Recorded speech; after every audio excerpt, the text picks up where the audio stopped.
বলে না উম্মতের জন্য নবীর কত মায়া।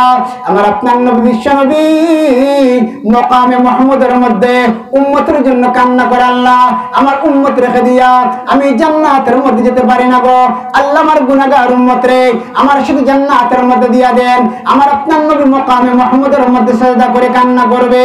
আমার আল্লাহ ডাক বলবে, ইরফা রাসাকা ইয়া হাবিবি ওয়া ইশফাতু শাফাত, ও আমার বন্ধু মাথা উঠাও এবং সুপারিশ করো, আমি আল্লাহ তোমার সুপারিশ কবুল মঞ্জুর করব।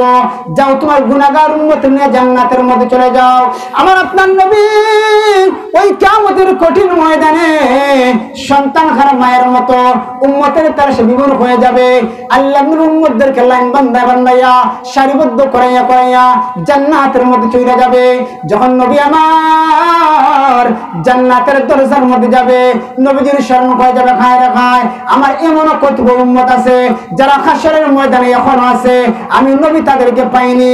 এবার আমার আপনার নবী ওদেরকে ওই জায়গায় রাখিয়া জান্নাতের দরজায় রাখিয়া দৌড়াইয়া আবার হাসরের মাঠে দৌড়ে চলে যাবে আর কান্না করবে, আল্লাহ আমার এমন উম্মত আছে যাদেরকে আমি পাইনি, যাদের সাথে আমার সাক্ষাৎ হয়নি।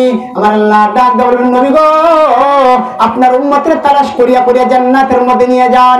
আমার আপনার নবী কতিপয় খাঁটি উম্মতের তালাশে বের হয়ে ওদেরকে লাইন বান্ধাইয়া এবার জান্নাতের মধ্যে নিয়ে যাইবেন। এবার নবী আমার জান্নাতের দরজার মধ্যে গিয়া আবার হাসরের ময়দানের মধ্যে মকামে মুহাম্মদের মধ্যে চলে আসবে। এবার চূড়ান্ত কান্না করবে, আল্লাহ ও রব্বুল আলামিন আমার এমন উম্মত আছে যারা আমার আখিরি জমানায়, যারা আমার জমানা পায়নি, যারা কিয়ামত